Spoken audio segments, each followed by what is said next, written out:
साथियों, आपको पुस्तक अंतर जगत की यात्रा का ज्ञान विज्ञान भाग 1 समाधिपाद टीका एवं संपादन डॉक्टर प्रणव पांड्या, कुलाधिपति देव संस्कृत विश्वविद्यालय आपको पढ़कर सुना रहे थे। इसी क्रम में पृष्ठ 158 से पढ़कर सुनाते हैं। अति चेतन को वश में कर लेता है ध्यान। आइए सुनते हैं। मित्रों, अंतर यात्रा के पथ पर श्रद्धा एवं संपूर्ण सामर्थ्य के चल रहे साधक के व्यक्तित्व से कभी ज्ञान के आश्चर्य पल्लवित होते हैं तो कभी उसमें अचरज में डालने शक्ति सामर्थ्य नजर आती है। जिसे कभी सुना नहीं गया, जिसके बारे में कभी सोचा नहीं गया, ऐसे कितने ही अचरज साधक के सामने आ खड़े होते हैं। इसी के साथ आती है अलौकिक शक्तियां, जिनमें अपार अद्भुत एवं आश्चर्यपूर्ण सामर्थ्य होती है। अंतर यात्रा के इस दौर में जो कुछ भी घटित होता है उसे अनुभव तो किया जा सकता है, पर बताया नहीं जा सकता। यदि उसे बताया भी जाए तो सुनने वालों को यह सब नानी की कहानी की भांति लगेगा। तार्किक लोग इसे अविश्वसनीय कहेंगे और बुद्धिमान लोगों के लिए यह गल्प कथा होगा। पर महर्षि पतंजलि कहते हैं कि यह उनके लिए सत्य है जो ध्यान करते हैं। जिनके पास ध्यान की पारस मणि है, उनसे स्वर्ण राशि दूर नहीं, क्योंकि इस लोहे से जीवन की कुरूपता ही स्वर्ण में बदल जाने वाली है। महर्षि अगले सूत्र में ध्यान के प्रभाव को बताते हुए कहते हैं, परमाणु परम महत्वान्तोस्य वशीकारः 1/40। महर्षि कहते हैं उस समय इसका योग साधक का परमाणु परम महत्वांतः, परमाणु से लेकर परम महत्व तक वशीकार हो जाता है। अर्थात इस प्रकार योगी अति सूक्ष्म परमाणु से लेकर अपरिसोम तक सभी का वशीकार कर लेता है, अर्थात वश में कर लेता है। इस सूत्र में आश्चर्य तो है, पर ऐसा तो अनिवार्यता घटित होता है। योग साधक की ध्यान साधना में इस सूत्र में निहित भाव इतना ही है कि ध्यान द्वार है, अपरिश्रोम का, अति चेतन का। जो इस द्वार को खोलना चाहता है, जो इस द्वार को खोलना जानता है, उसके जीवन में सभी असंभव संभव होते हैं। लेकिन यह सब होता तभी है जबकि साधक को ध्यान की तकनीक में विशेषज्ञता हासिल हो। सामान्यतया देखा यही जाता है कि ध्यान के गहरे विज्ञान से लोगों का परिचय नहीं है। साधारण जनों की बात तो जाने दे, अपने को ध्यान योगी महात्मा बताने वाले भी ध्यान की यथार्थता व सार्थकता से अपरिचित नजर आते हैं। ध्यान के नाम पर जो होता या किया जाता है वह प्रायः नींद लाने वाली गोली से अधिक कुछ नहीं होता। ये पंक्तियां किसी को बुरी जरूर लग सकती हैं, पर सत्य तो सुना या स्वीकारा जाना ही चाहिए। जिन्हें ध्यान की गहरी अनुभूति है वे सत्य से अवश्य सहमत होंगे कि ध्यान एक गहन आध्यात्मिक शल्य क्रिया है। इसे बड़ी बारीकी एवं समझदारी से करना पड़ता है। यह समूची प्रक्रिया 3 चरणों में संपन्न होती है। युग ऋषि परम पूज्य गुरुदेव के अनुसार ध्यान करने से पहले व्यक्ति को ध्यान के लायक होना पड़ता है। ध्यान की यह सुपात्रता ही ध्यान की प्रक्रिया का पहला चरण है, जिसमें शरीर व मन को ध्यान के अनुरूप बनाना पड़ता है। शरीर स्वस्थ, हल्का फुल्का व निरोग रहे। इसके लिए आवश्यक है खान पान का संयम। ध्यान योगी का भोजन औषधि की भांति होना चाहिए, जो शरीर को स्वस्थ रखने में तो सहायक हो, परंतु शरीर को ऐसा न बनाए जिससे मानसिक चेतना देह पर ही टिकी रहे। शरीर की स्थिति ऐसी हो जो मन को ऊर्ध्वगामी बनाने में सहायक हो। मित्रों, इसके बाद अगली स्थिति मन की है। मन की गंगा में विचार व भावनाओं का जल बहता है।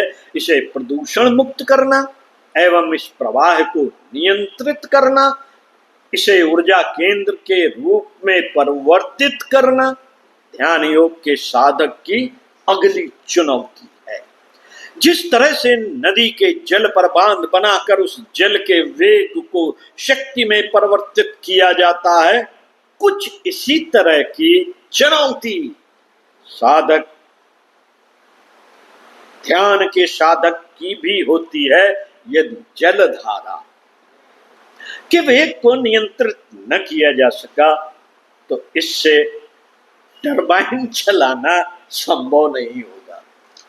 टरबाइन चलाना संभव नहीं होगा और फिर विद्युत उत्पादन न हो सकेगा। ध्यान के साधक को भी अपने विचार व भाव प्रवाह को ध्येय की लय में बांधना पड़ता है। निरंतर प्रयास से ऐसा हो पाता है। पवित्र ध्येय के साथ जब मन लय पूर्ण होता है तो न केवल विचार एवं भावनाएं शुद्ध होती हैं, बल्कि उनमें ऊर्जस्विता आती है और ये सचमुच ही लेजर किरणों के पुंज में बदल जाती है।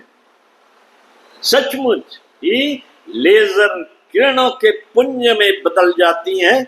अभी की स्थिति में तो हमारी ऊर्जा टिमटमाहट की भांति है, इससे कोई विशेष कार्य नहीं सद सकता। ध्यान की प्रक्रिया में आध्यात्मिक शल्य चिकित्सा के लिए मन की तरंगों का लेजर किरणों के पुंज में परिवर्तित होना अनिवार्य है। मन की तरंगों को लेजर किरणों के पुंज में परिवर्तित होना अनिवार्य है। यही वह उपकरण है जिसके प्रकाश में अचेतन की गहराइयों में उतरना संभव हो जाता है। इसी के द्वारा अचेतन के संस्कारों की शल्य क्रिया बन पड़ती है। यह प्रक्रिया जटिल है, कठिन है, दुरूह है दुष्कर है। यह श्रम साध्य भी है और समय साध्य भी। मित्रों, चेतन मन की तरंगों से जो लेजर किरणों का पुंज तैयार होता है, उसी से अचेतन के संस्कारों को देखना एवं इन्हें हटाना बन पड़ता है। ये संस्कार परत दर परत होते हैं। इनकी परतों में भारी विविधताएं होती हैं जो काल क्रम में प्रकट होती हैं। यह विविधता परस्पर विरोधाभासी भी हो सकती है। उदाहरण के लिए एक परत में साधना के संस्कार हो सकते हैं तो दूसरी में वासना के, एक परत में साधुता के संस्कार हो सकते हैं तो दूसरी में शैतानियत के। इस सत्य को ठीक तरह से जानने के लिए ध्यान के गहरे अनुभव से गुजरना निहायत जरूरी है, निहायत जरूरी है। मित्रों, सामान्य जीवन के उदाहरण से समझना हो तो यही कहेंगे कि जिस तरह बीज के वृक्ष का समूचा अस्तित्व, जिस तरह बीज में वृक्ष का समूचा अस्तित्व छिपा होता है, उसी तरह से अचेतन की परतों में मनुष्य का संपूर्ण व्यक्तित्व समाया होता है।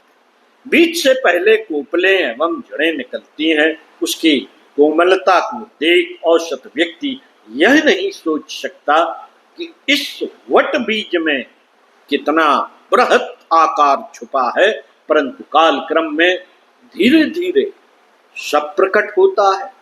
जेनेटिक्स को जानने वाला कुशल वैज्ञानिक अपने कतिपय प्रक्रियाओं से उसमें कुछ परिवर्तन भी कर सकता है। ठीक यही बात ध्यान के बारे में है। इस प्रयोग में ध्यान विज्ञानी अचेतन के संस्कारों का आवश्यक परिष्कार, परिमार्जन, यहां तक कि रूपांतरण तक करने में समर्थ होते। इतना ही अचेतन के अंधेरों से निकल अति चेतन के प्रकाशमय लोक में प्रवेश करते हैं।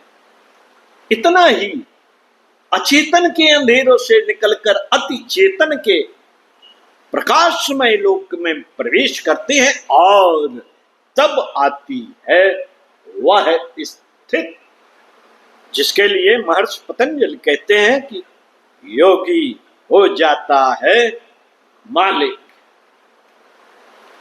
योगी हो जाता है मालिक अति सूक्ष्म परमाणु से लेकर अपरिसोम तक का, क्योंकि अचेतन के पास सारी शक्ति होती है। वह होता है सर्वशक्तिमान, वह होता है सर्वत्र, वह होता है सर्वव्यापी। अति चेतन के पास वह हर एक शक्ति होती है जो संभव होती है।